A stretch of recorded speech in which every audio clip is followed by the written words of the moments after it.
Ken, we need to talk about this employment situation. You're the expert on this, and I'm an expert on my opinion. So we got a really good opportunity here to talk about this. But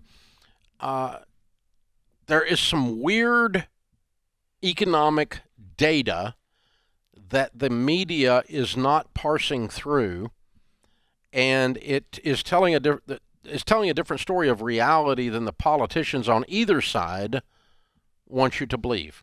Okay, so side one is that we're at the best job market in the history of the world. There's a shortage of workers. Mm-hmm. We can't get enough workers. I can't fill the jobs that we have available at Ramsey. Okay, which is true, by the way. Probably got 100 positions we could fill today, roughly. We can't get, so there's at arguably full employment. Mm-hmm. Anybody that really wants to work in this current economy is working, is able to work, is working, from an economic perspective. And so the current administration would say, look at us, look at this great economy. Although we know we're in a recession, we know that the Fed thinks we're in a horrible inflationary situation, so they're going to slam interest rates up, and what they said, so that they can cause some pain. That's correct. It's exactly what the moron at the Fed actually said. We want to cause some pain. We want some more unemployment, and we want things to slow down. Well, thank you very much, you aristocracy piece of trash. Oh, my God. Yeah, the first thing we want to do is not let the little people prosper if we're in the Fed.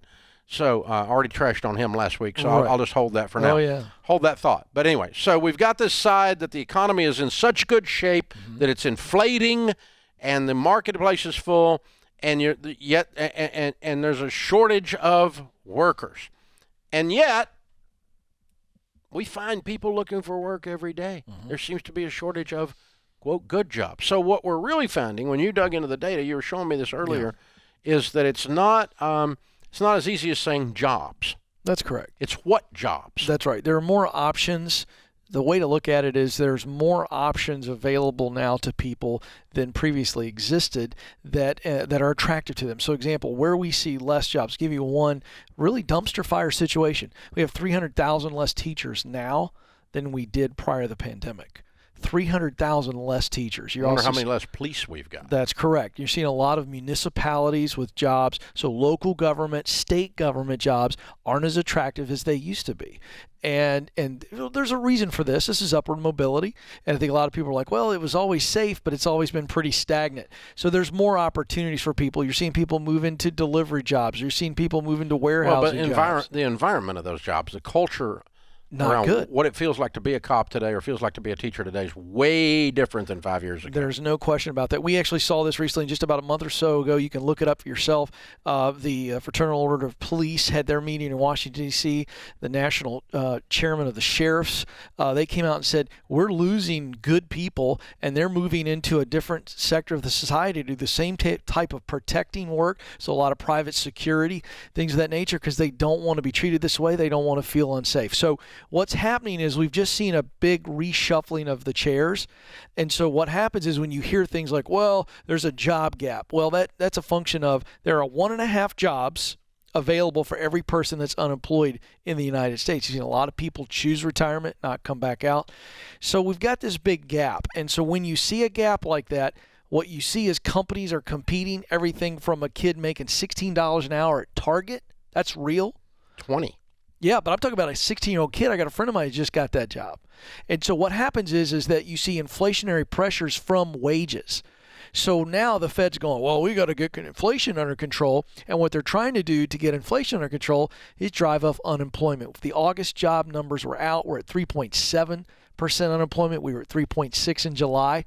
So they're actively trying to drive unemployment up, hoping that will cool wages. But the type of unemployment that goes up is going to be those entry-level jobs. That's correct. So it's not going to actually solve the inflationary pressures. It's not going to solve the nursing shortage or the cop shortage. It's not going to solve, Dev 2s, developers, software engineers. The private sector is going to drive that.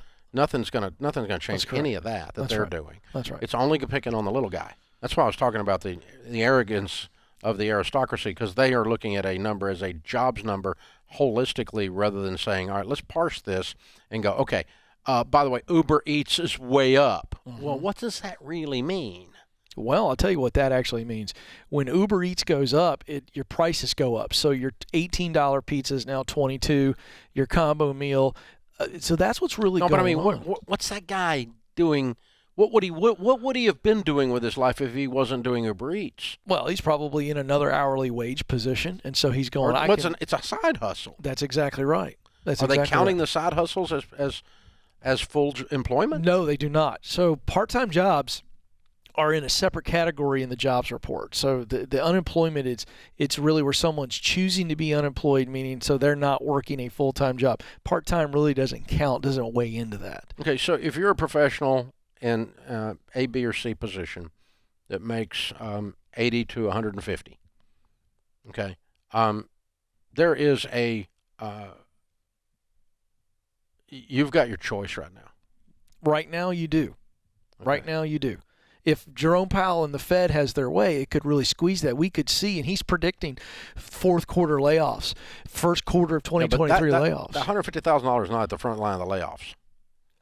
Not at the front line, but you're also seeing like larger companies will, because they get concerned about the economy. You could see those people get laid off, and now you're going to have another rush for that position. Okay, so Facebook and Google and one other one, I was trying to remember who was in the article, came out and said, I believe it was Apple, if they don't have an increase in productivity, they basically threatened their team that if you don't have an increase in productivity, that we're going to have to do layoffs. Yes.